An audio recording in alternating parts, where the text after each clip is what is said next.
ಇನ್ನೂ ಆಗಿಲ್ಲ. ಇನ್ನೂ ಹಲವಾರು ಮಂತ್ರಿಗಳು ಈಗ ಬರ್ತಾ ಇದ್ದಾರೆ. ನನಗೆ ಇಲಾಖೆದು ಮಂಡ್ಯ ಯೂನಿವರ್ಸಿಟಿ ವಿಚಾರದಲ್ಲಿ ಫಿಲಿಪೈನ್ಸ್ ಹೋಗ್ತಾ ಇದ್ದೀನಿ. ಅದಕ್ಕೋಸ್ಕರ ಅನುಮತಿ ಪಡೆದು ಹೋಗ್ತಾ ಇದ್ದೀನಿ.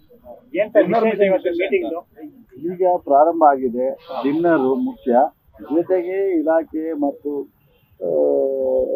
ಸರ್ಕಾರ ಮತ್ತು ಆ ಜಿಲ್ಲೆನಲ್ಲಿ MLAಗಳು ಹೇಳಿರ್ತಕ್ಕಂಥ ವಿಚಾರಗಳನ್ನು ಚರ್ಚೆ ಮಾಡ್ತಾ ಇದ್ದಾರೆ. ಒಬ್ಬೊಬ್ಬರ ಜೊತೆ ಚರ್ಚೆ ಮಾಡ್ತಾ ಇದ್ದಾರೆ. ನಾನು ಅನುಮತಿ ಕೇಳಿದ್ರೆ ಆಯ್ತು, ನೀನು ಹೋಗಿದ್ದು ಬಾ, ಮಾತಾಡ್ತೀನಿ. ಸಿಎಂ ಜೊತೆ ತಾವೇನು ಮಾತಾಡಿದ್ರೆ ಸರ್? ನಿಮ್ಗೇನು ಹೇಳಿಲ್ಲ ಈ ಸಭೆ ಕರೆದು ಏನಕ್ಕೆ? ನಾನು ಹಿಂಗೆಲ್ಲ ಹೋಗ್ಬೇಕು ಅರ್ಜೆಂಟ್ ಫಿಲಿಪೈನ್ಸ್ಗೆ ಅಂತ ಹೋಗಿದ್ದು ಬಾ, ಆಮೇಲೆ ಮಾತಾಡ್ತೀನಿ. ಈಗ ಮುಖ್ಯ ಅಜೆಂಡನೇ ಏನೋ ಬೇರೆ ಬೇರೆ ಏನೋ ವಿಷಯ ಚರ್ಚೆ. ನೋಡಪ್ಪ, ಸತ್ಯ ಹೇಳ್ತೀನಿ, ಏನೂ ಇಲ್ಲ. ಸೊ ಈಗ ಸಹಜವಾಗಿ ನಿಮ್ಗೂ ಆತಂಕ ಇರುತ್ತೆ, ಸಂದರ್ಭನೂ ಏನಾದ್ರು ಇರುತ್ತೆ ಅಂತ. ಬಟ್ ಏನೂ ಇಲ್ಲ, ನಮ್ಮ ಪಾರ್ಟಿನಲ್ಲಿ ಎಲ್ಲವೂ ಎವ್ರಿಥಿಂಗ್ ಇಸ್ ಕರೆಕ್ಟ್ ವೇನಲ್ಲಿ ಹೋಗ್ತಾ ಇದೆ. ಸೊ ಇವತ್ತು ಡಿನ್ನರ್ ಕರೆದಿದ್ದಾರೆ, ಜನರಲ್ ಆಗಿ ಚರ್ಚೆ ಮಾಡ್ತಾರೆ. ಬಟ್ ಏನೂ ಇಲ್ಲ ನನಗೆ ತಿಳಿದಂಗೆ.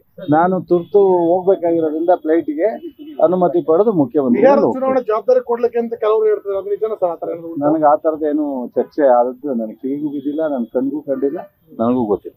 ಹೋಗ್ಲಿ, ಊಟ ಮಾಡಿದ್ರ? ಊಟ ದೋಸೆ ತಿಂದೆ, ಒಂದು ದೋಸೆ ತಿಂದೆ. ಸಾಕು. ಲೇಟೆಸ್ಟ್ ಹಾಗೂ ಇಂಟ್ರೆಸ್ಟಿಂಗ್ ಸುದ್ದಿಗಳಿಗಾಗಿ ಬಾಸ್ ಟಿವಿ ಕನ್ನಡ ಚಾನೆಲ್ನ ಸಬ್ಸ್ಕ್ರೈಬ್ ಮಾಡಿ. ಹಾಗೆಯೇ ಬೆಲ್ ಐಕಾನ್ ಪ್ರೆಸ್ ಮಾಡಿ. ಇದರ ಜೊತೆಗೆ ಫೇಸ್ಬುಕ್, ಇನ್ಸ್ಟಾಗ್ರಾಮ್, ಎಕ್ಸ್ ನಲ್ಲೂ ಮಿಸ್ ಮಾಡದೆ ಫಾಲೋ ಮಾಡಿ.